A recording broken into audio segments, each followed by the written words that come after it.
Welcome back to the IB Investor channel. Once again, I would like to thank you very much for the support and nice feedback that I received, especially on Twitter, for making these kind of videos. That kind of positive vibe just makes me more motivated to create more videos such as this one. Sorry, I digress. Now for the Fortnox and its most recent quarterly report. So in this video, we'll cover the share price development, the sales development and its profitability, the cash flows of the company, the debt situation, and if there is any short situation in this company. Now for the share price development of this stock, Fortnox. So we can see that the share price development has been just massive ever since inception here in 2007. And it's been growing and growing, and especially here as of late, it grew a lot. And it has returned a impressive 15,000% return over this period. And remember, this is not from the 90s, it's not from the 80s, it is from 2007 or something like this. So it's just, it's massive. It's gone fast. But we can see during this period as well that the company probably became quite overvalued. So we can see here that the stock has not returned anything for the past years here. And shareholders who bought in, at the tops here are probably in the red right now. But this company nevertheless has performed a very nice return. And we can see even though, the past 3 years it returned almost 50%, and for the 5-year period it has returned almost 500%. So it's just massive growth in the share price, I would say, for this company, which is very nice. We'll start with the net sales in blue here. We can see the blue bars have been, developing very nicely here. So you can see from this period, net sales 95 million Swedish kronor in 2014. They 10x'd it here in 2021. So in just a few years, in 7 years, they made a 10x in sales, which is crazy. And we can also see that it's just kept going. So very nice growth in net sales. We can also see that the EPS has followed here.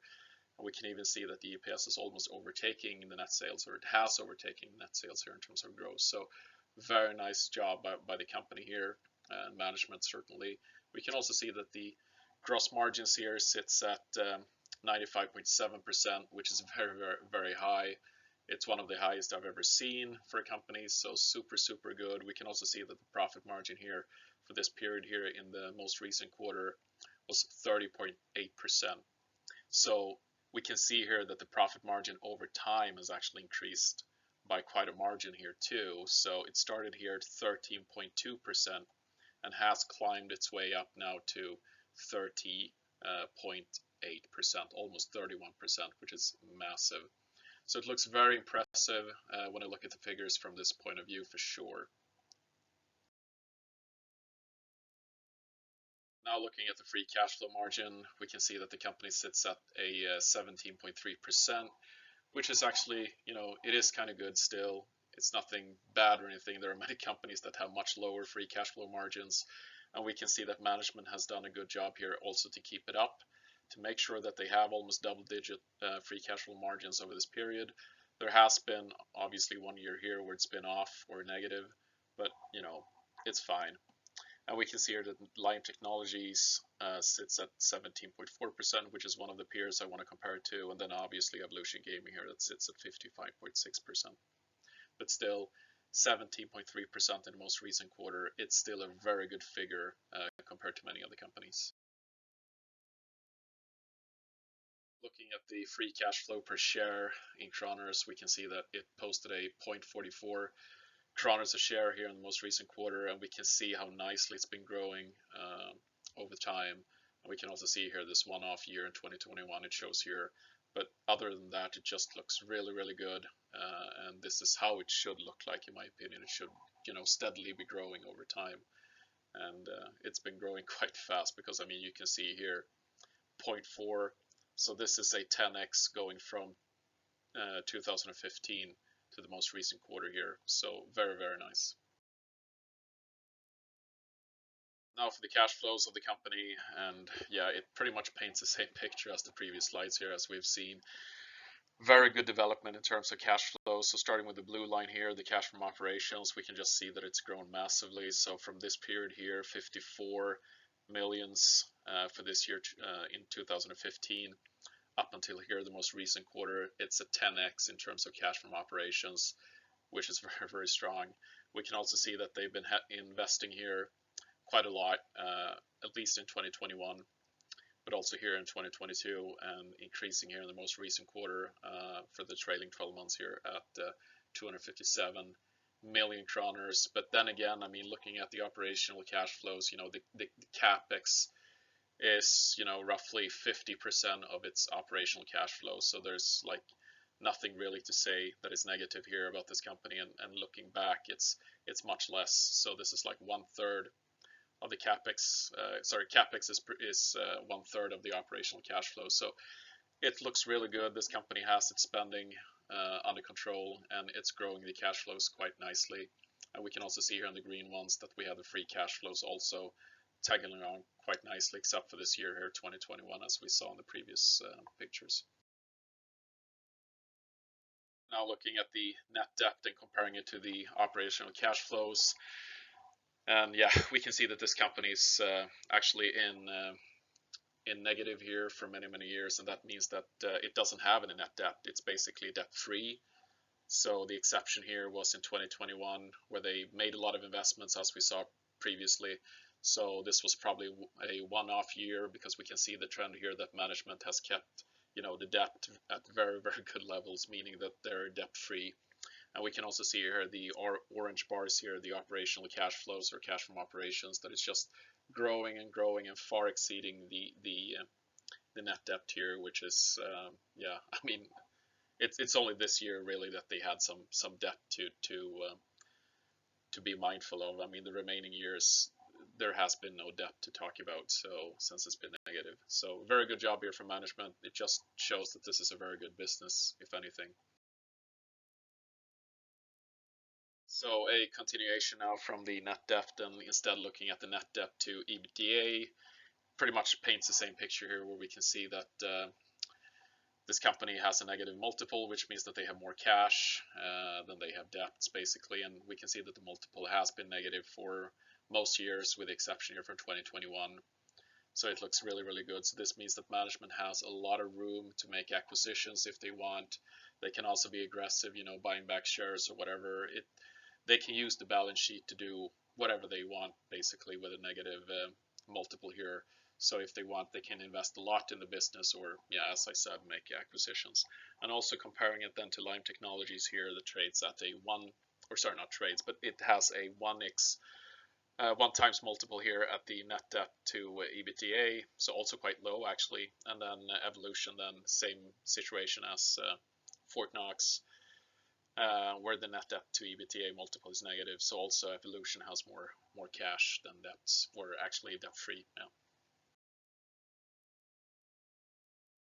Now for another valuation metric, we can see the EV to EBIT here, and it currently trades at 16.4, which is actually a pretty good figure. I would say it's nothing that I would say that currently screams overvalue or anything, but we can see here in the past, in 2020 and for example 2015, but especially in most recent time here, that the company did trade at very high multiples here at 53.5 times EV to EBIT. So certainly the company was overvalued here. It was overvalued here. I would say it probably overvalued here.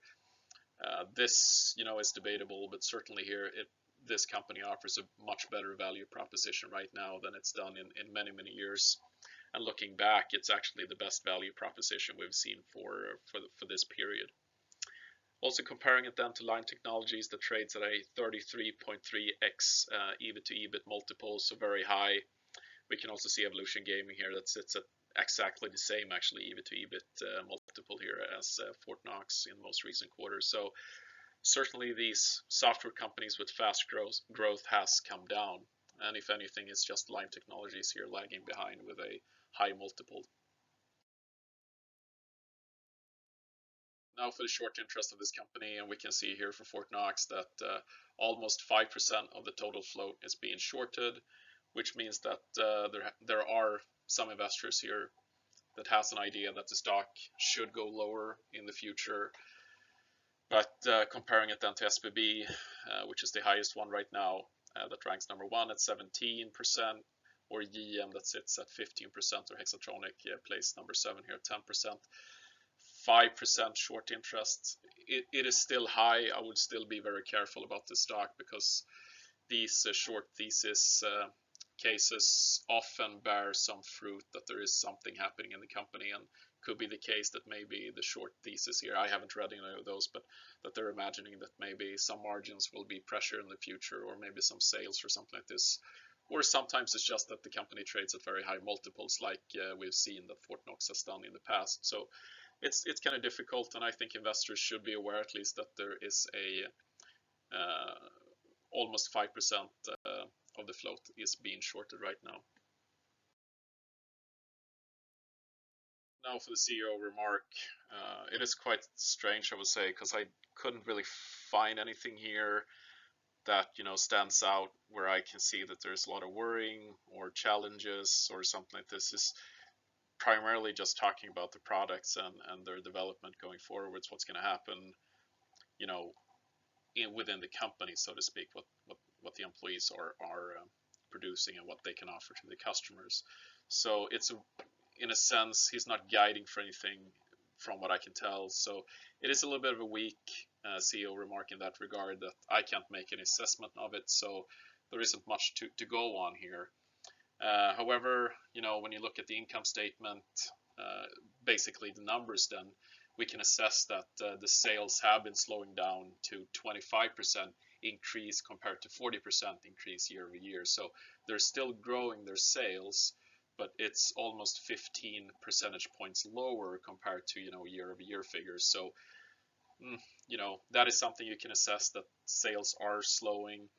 Or you can compare to the quarter or second quarter, where they had a 31% sales growth, and that is of course higher than the 25% that they had in the most recent quarter, or in comparison then a 6 percentage point reduction quarter over quarter. So that is basically the only thing that I can see that this company has, which is negative in this quarter, that the sales have gone down compared to year over year and quarter over quarter figures, because you're not getting anything from the CEO letter, unless I missed something.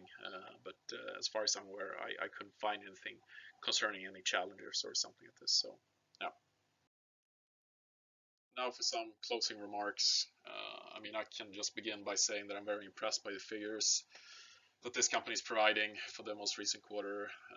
From a financial perspective at least, the company has great growth and very high margins, still very high profit margins. So it looks really good from a financial perspective, and the company is debt free. They can do much with their balance sheet to continue to grow, invest, and also make acquisition, or maybe even buy back stock here. I don't know. I can mention though that I've owned this company in the past, but sold it due to valuation levels. But yeah, as I showed in this slide, the valuation has come down.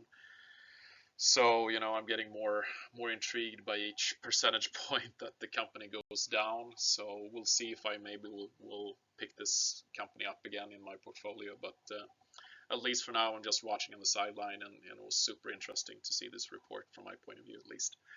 Anyways, thank you very much for watching this video. If you liked the video, please hit the like button and subscribe for more content. Thank you. Bye-bye.